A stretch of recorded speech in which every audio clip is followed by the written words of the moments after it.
Seja bem-vinda, doutora. Que prazer recebê-la. Tudo bem? Tudo bem, é um prazer estar aqui. Que maravilha, gente. O Conselho Federal de Medicina modernizou a resolução que estabelece realmente as regras para a publicidade médica. E quem veio contar para a gente essas novidades, são novidades nesse segmento, a doutora Graziela Bonin, que é conselheira federal do Conselho Federal de Medicina por Santa Catarina. E realmente é um prazer vê-la, porque eu já tive a oportunidade de estar perto, acompanhar o trabalho, estar no consultório da doutora Graziela. Faz um tempo que a gente não se via, né? É verdade. Passa rápido essa vida. Passa rápido essa vida. É uma satisfação estar aqui conversando sobre um trabalho de 3 anos e meio que culminou com essa modernização das regras. Maravilha, gente. É uma atuação linda, inclusive, importante para vocês médicos, para toda a categoria.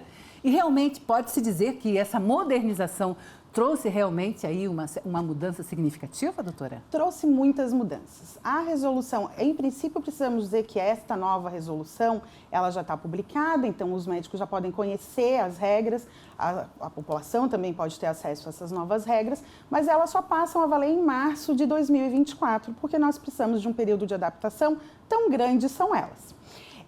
As mudanças que nós teremos, né, a partir de março e que já podem, né, começar a ter conhecimento, envolvem bastante o uso da imagem do paciente, porque hoje a resolução que está vigente, que é de 2011, ela não permitia que o médico usasse a imagem do paciente para absolutamente nada. Sequer para mostrar um sinalzinho de pele e dizer, olha, um sinal com determinadas características, esse que você está vendo aí na foto, pode ser um câncer de pele, você pode procurar assistência médica porque talvez você precise, né, de uma consulta médica para tratar esse sinalzinho da sua pele. Sequer isso nós poderíamos. Então, nem na quesito de informação mesmo. Então, e o que o Conselho fez na modernização da resolução é, de fato, adaptar a forma de comunicação que hoje existe muito mais próxima entre o médico e o seu paciente, porque a resolução antiga era mais voltada para entrevistas formais, para revistas, para jornais, e a nova resolução ela é bastante voltada para a rede social, que é a forma como hoje a gente procura os serviços, inclusive os serviços médicos.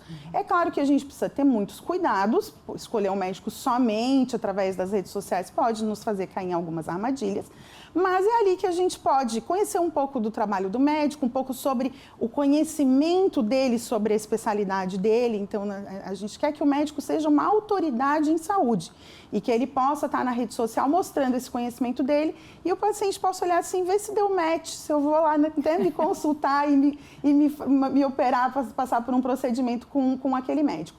E para algumas coisas a gente precisa das imagens. Então, foi entendido que, de forma educativa, os médicos agora vão poder usar imagens, preservando, claro, o sigilo, a privacidade do paciente. O paciente não pode ser identificável e os pacientes podem ficar bem tranquilos também, porque médico nenhum pode usar a sua imagem sem o seu consentimento ou sem a sua permissão. Então, o que a gente estiver vendo na rede social foi um paciente que concordou para que a gente eduque a população. Excelente, excelente. E a gente aprende com isso, porque às vezes uma ilustração, com certeza, ela fala muito, né? A imagem, ela fala muito. Essa é uma das questões. Outra, vamos lá.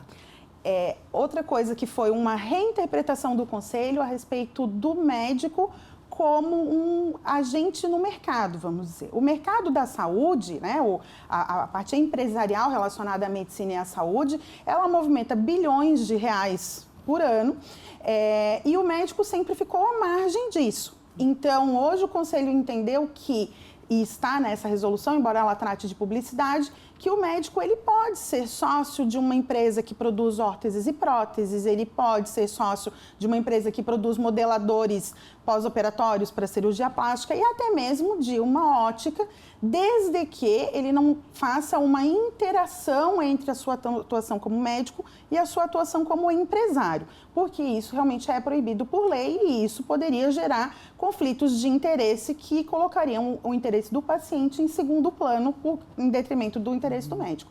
Mas a interpretação até então era de que era absolutamente proibido.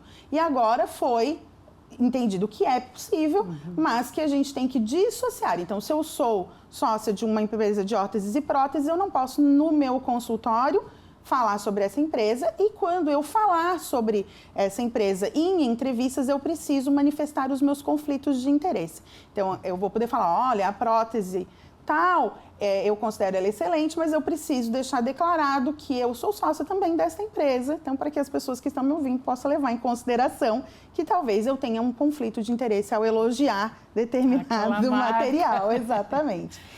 E assim, isso falando do médico como empresário, porque continua proibido que o médico faça propaganda de produtos farmacêuticos, de alimentos, de suplementos, principalmente conferindo a eles um selo de qualidade ou, né, uma garantia de sucesso, isso continua proibido. Várias coisas que são para proteção da população continuam proibidas. O sensacionalismo, a propaganda enganosa, a gente quer que o médico tenha espaço na rede social, mas sem jamais esquecer qual é o princípio fundamental da medicina, que é atuar em prol da saúde do ser humano, né?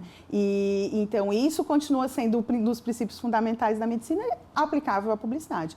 Então tudo que é relacionado ao sensacionalismo, a propaganda enganosa, a autopromoção excessiva continua proibida. Muito bem. Doutora Graziela, há quanto tempo vocês estão trabalhando nessas mudanças, o Conselho? A resolução começou a ser, né, os trabalhos da resolução 3 anos e meio. Eles começaram em fevereiro de 2020. Houve uma consulta pública, onde nós recebemos 2.600 e poucas contribuições, tanto da sociedade quanto dos médicos. As sociedades de especialidade foram chamadas a contribuir de forma mais presente.